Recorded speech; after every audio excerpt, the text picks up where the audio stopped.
When the unclean spirit has been expelled from a person, it wanders, lost, through a waterless region looking for a resting place, but it finds none. So it says, "I will return to the place I came from," and when it returns, it finds everything clean, swept, and put in order.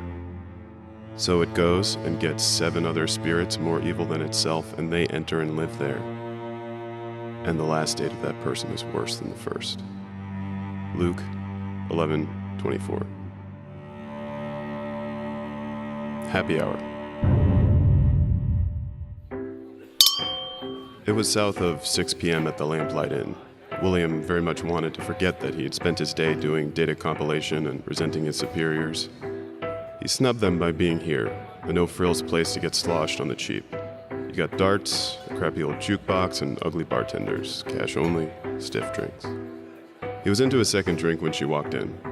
A pretty wisp of a thing, with straight brown hair, a gray sweater, and a knee-length skirt that showed just how perfectly put together she was. He might have whistled a little under his breath and watched her, the way the rest of the ruffians and stiffs watched her, as she took a seat near the end of the bar with empty stools all around. They were all sure to swarm suddenly, so he thought he better preempt them. He'd never been afraid to have a pretty lady insult him, so what the hell?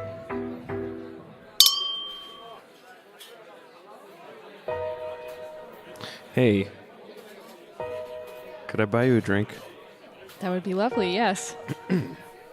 I'm Will. Lily, hi. Hi. So what brings you to the Lamplight? If I told you the answer to that, it might scare you. I have a habit of answering questions truthfully. It puts people off sometimes. I didn't mean to pry, sorry. You just seem nice is all. Yeah, but it takes work to be nice.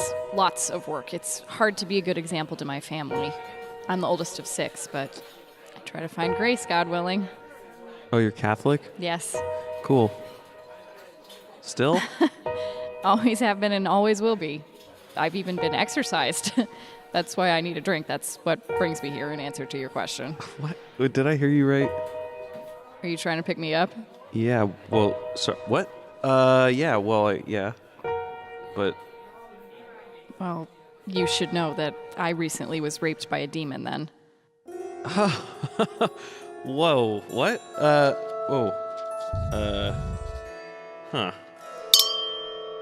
Are you okay? I'm okay, thank you. Is this a joke? Do you have a boyfriend? Sorry, I'm prying again. The whole being raped by a demon, possessed, and exorcised put a bit of a cog in my dating life. So why did you tell me then? That's a lot to swallow. Because I like telling the truth. I can't do small talk, I'm allergic to it. If someone wants to come into my life, even just a guy at a bar, I think it's my duty to reveal myself fully to them. It's a form of prayer, really. Okay, that makes sense. So, you were possessed? Yeah, for about 1.5 years. And then you had an exorcism? Yes. And that worked? Eventually. So, how long have you been clean? About 2 years. Oh. But you're cured, right? You're not gonna get possessed again? Even the Bible sometimes scares me. Telling the truth is scary. Sorry, I don't understand. What? How did this all happen? I was at school. I was on a full ride to this elite women's college. My mom didn't want me to go. She was worried that I would become a lesbian or fall away from the faith or even worse, fall in love with a Protestant. So she worried a lot, but not about demons. That's a funny thing about worry, you know? She was always worried about the indecent liberal elite, but she should have been worried about the powers of hell. Her fear was frivolous.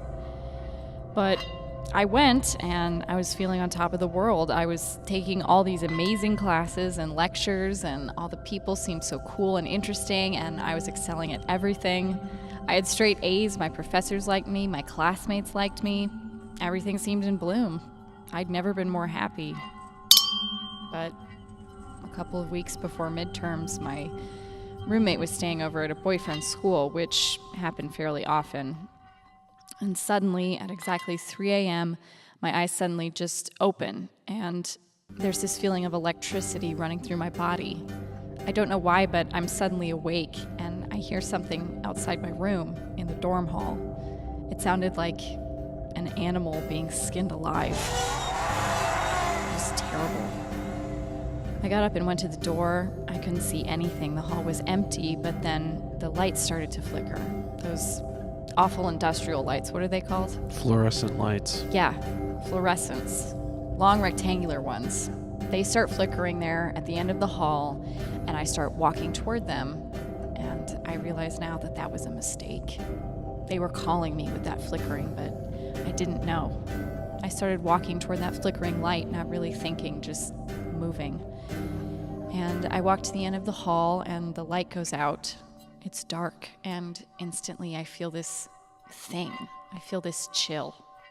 It's not even like cold, more like shivers up and down your spine, but it's everywhere. It's all over. It's paralyzing. Maybe it's fear itself. I don't know. I couldn't move. I was frozen in place, and I was just staring at nothing. There was nothing there, just this terrible feeling and this light that just went out, and that's it. And I'm telling myself, because I wasn't superstitious at the time, that I just had a nightmare, and I'm standing here in the hallway getting spooked by a light going out and a sound. I start to tell myself to move now, and my body listens, and I start moving. I start walking back to my room. I shut the door, and I lock it, and I think, okay, I'm okay, and I get back in bed. And then I see it. It's there, waiting for me in the darkness, this thing, so hideously ugly. It was hard to see or comprehend because I was manic with fear, but I remember a huge, upright, goat-like thing covered with hair and what looks like scabs and sores, and it's got this huge bifurcated penis that is erect.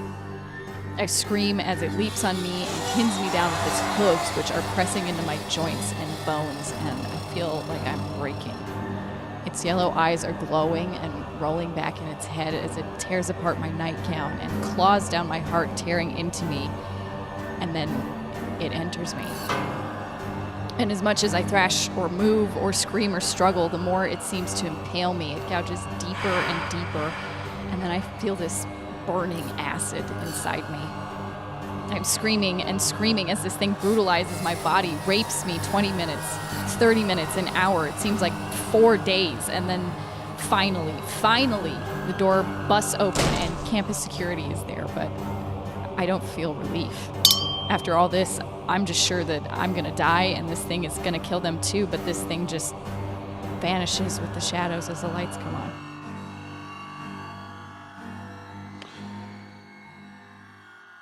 Well, what did the security do? Well, they see me. They know something happened to me. I mean, my clothes are all tore up and ditto the bed, but they saw nothing of this thing. And that's the way it all gets looked at and reported, that they didn't see my perpetrator. And the more I tell them what this thing was, the more they start thinking I'm crazy. I tell them the truth. I tell them everything. I tell the doctors the truth. They can tell I've been beaten up, but they don't find semen, hairs, anything. What they find is I have had a psychotic breakdown.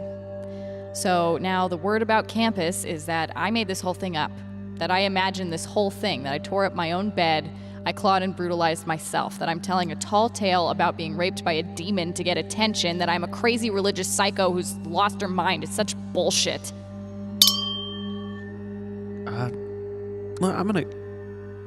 I'm gonna get another drink. You want another drink? Thank you. You're kind. A real peach. That's what my grandma used to call me, a real peach. It's the least I can do. Did you leave school after this? Sure did. I took the recommended leave of absence. My family, they actually believed me. You can't imagine what a relief, what a wonderful, beautiful feeling it was to know the people I loved most in the world believed me. I was happy to be home, but then, well, it started at night. I would wake up again and again at 3 a.m., and I would feel it inside me, clawing at me, kicking at me, holding me down from the inside and ripping me up. The pain was unimaginable, terrible. I would faint from it. And I would start thrashing and screaming and going into fits.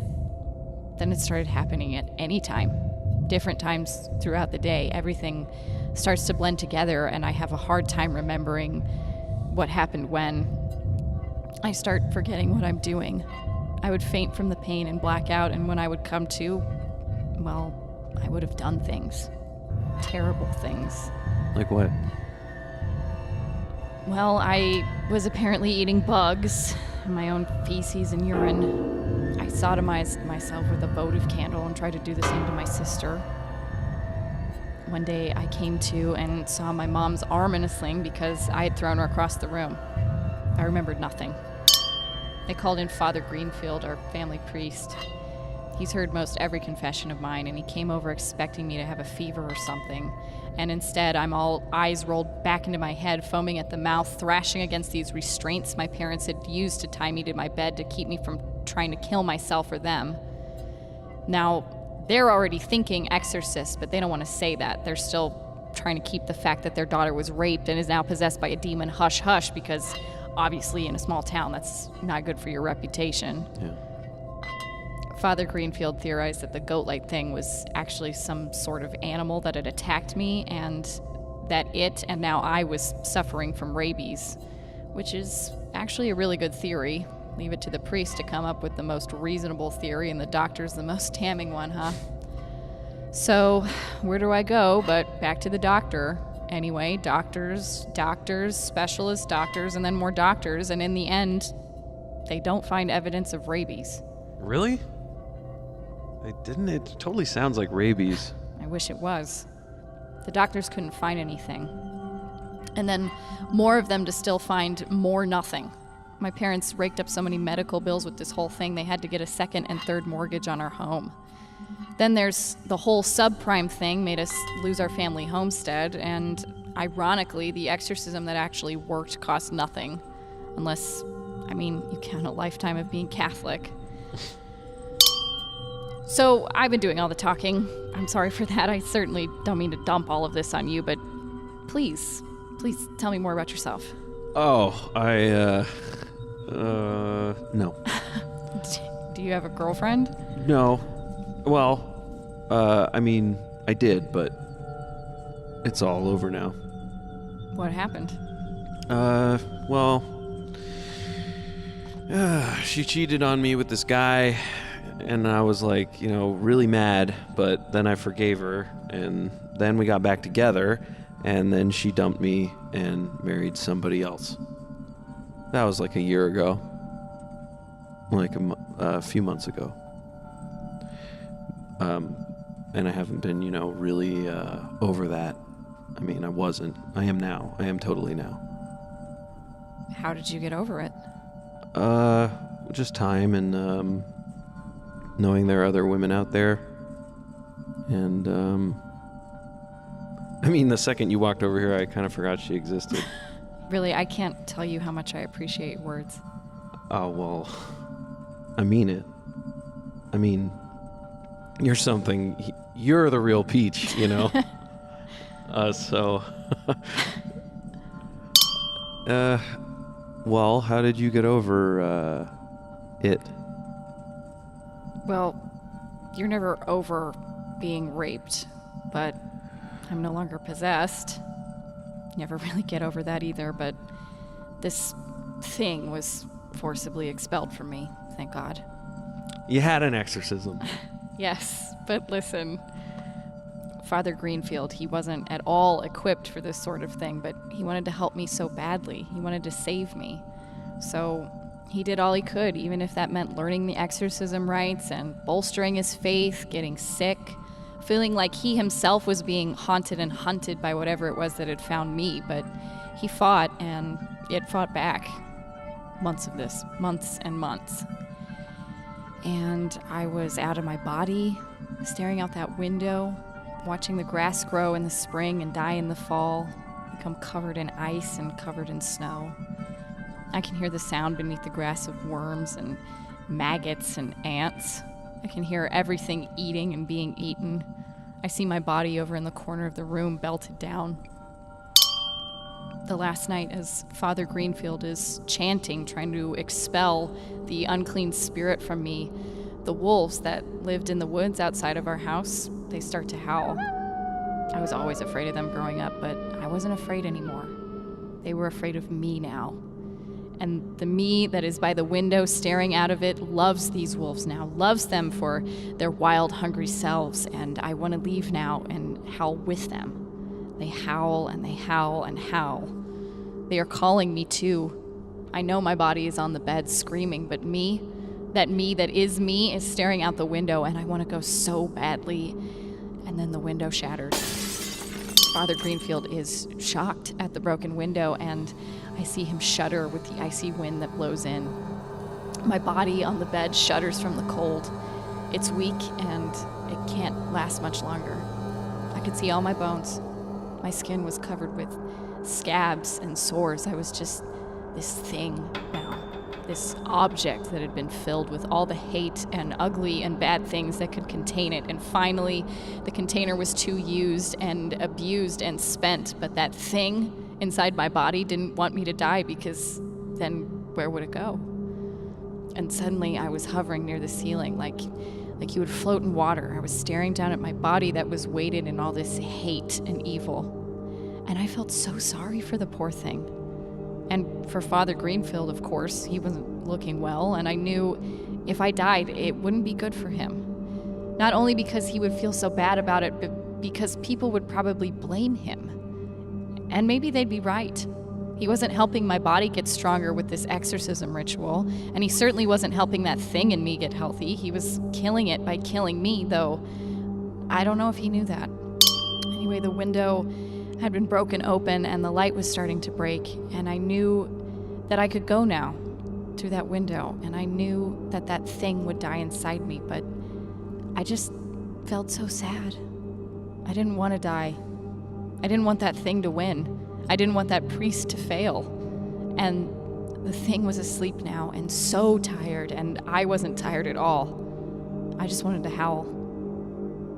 Father Greenfield was half conscious, just reading passages from the Bible aloud, and he read this passage that I didn't even recognize. When the unclean spirit has gone out of a person, it wanders through waterless regions, looking for a resting place, but not finding any. And I know I can howl it out. I shove my spirit back in my body, and my spirit howls against it, pushing it, shoving it, forcing it out now. And it's too tired to fight me. It will die with my body or go. And so it goes. And I can feel the evil spirit leaving me, and it's tired to go look for a place to rest, and the light is breaking outside the broken window. I can see that light, and I know that I am free. And I've been free since then.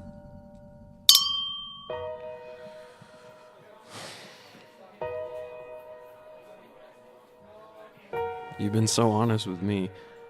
I'm hardly honest with anyone ever. So, I want to try to be honest with you. I want you to come with me. I want to get out of here. I want to take care of you for however long you want to be taken care of. You've been through so much, and I just want to try to make you feel good. I don't have any expectations. I just want to hold you and be with you for however long you want to hold me and be with me.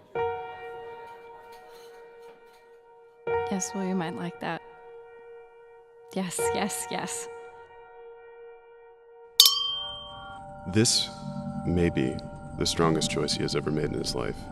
He has made the decision free and clear to take a recovered, rabid, religious woman back to his small, cramped apartment and to try to make love to her, despite the terrifying visions she has placed in his head. He's crying because he is deciding this, he thinks, because he might just love her, and she has given him that possibility by telling him all the worst things first. But he doesn't know that the worst is gathering, like a storm in the night, and to be fair, for her it is only a small fear from the end of the Bible verse, that now she'd just as soon forget. He isn't handsome, but he's strong. He isn't smart, but he says what he thinks. He is no match for the things that will wait crouching in the stillness of the dark for her. But he will see them. He will see them, he will fight, and he will lose. But not tonight. Tonight, they are happy.